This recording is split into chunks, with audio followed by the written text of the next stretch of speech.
Thanks, Todd. The greater Memphis area has already experienced some cooler temperatures in recent days, and winter is not far away. The Room in the Inn is working to get ahead of the challenges that the cold can bring to the unhoused, especially women and children. To share more about those efforts, their executive director, Reverend Lisa Anderson, is here today with us. Thank you so much. Thank you for having me. Tell us, what is Room in the Inn?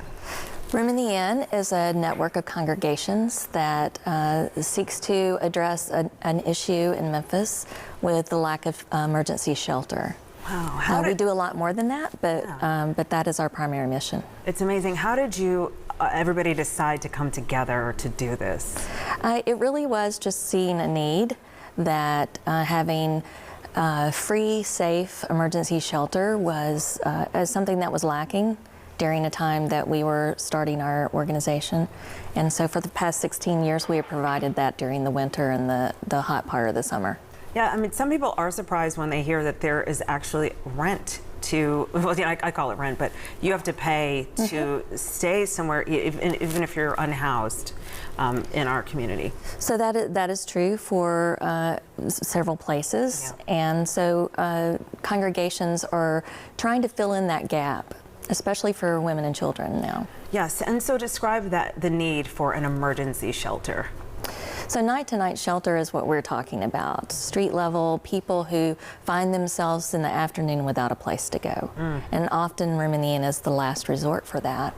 And so we organize a safe way for congregations to take small groups of individuals and children into their spaces for safe shelter. So it really is a very organized and safe way, small groups of people, so that the focus is on hospitality. And so this is what you'd call the congregational shelter program? Yes. Okay. And so can you walk us through what happens when someone finds themselves in that situation? So we gather people at a central location downtown at 2nd and Poplar.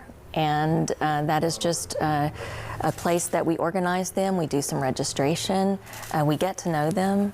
And then we send them out in groups of 12 to 15 to different congregations. And we have congregations all over the county.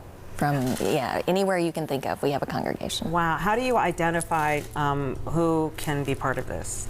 So there are some limitations. People who are severely ill, people who have severe mental illness. People need to be in good condition. You know, we don't allow people to come to us who are under the influence, and so. But we also have some other programs so that if people do come to us and can't go out to a congregation, we can point them in a direction for safe shelter. And that's not, I mean, it's not far from the mission, so this definitely, it's a central location for the need. And talk to me about which congregations you're working with right now, and how any other congregation that might be interested could connect with you. So I can't list them because there's about, over almost 40 of them now. Okay, oh wow. And so all different denominations and faith groups. So the way to become a host congregation is to contact us, let us help you gather your volunteers together. It takes a small group of volunteers in the congregation, and we can help train those volunteers. We can help people feel comfortable about this process. What we ask from the congregation is transportation to and from that location. We ask that they serve a meal that is centered around hospitality, so community, like a church potluck. And we ask that they have a safe place to sleep. Some congregations have showers and laundry and all of those things, but it's not required. We're trying to save people's lives who might be sleeping on the street. Can you just talk about the impact that this has on the people and then also on our community? Absolutely. So we know that well over 1,000 children are on the street because that's what we know from the school system, and many more that aren't reported. So to think about children literally sleeping on a sidewalk or on a back porch or in a car during the cold, it can change their lives. It can save their lives.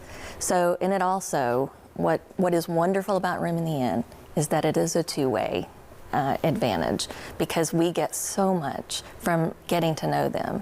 So many times we pass people who are experiencing homelessness on the street, don't look them in the eye. We avoid that awkward, they need something from me that I don't have. And Room in the Inn is trying to connect people to stop that from being so awkward. Yeah, and even on a rainy day today, it's up front and center. Yeah. It just makes us really think about it, and then you think about the cold setting in. Thank you, Reverend Anderson, for coming in and for sharing what the congregations are coming together to do.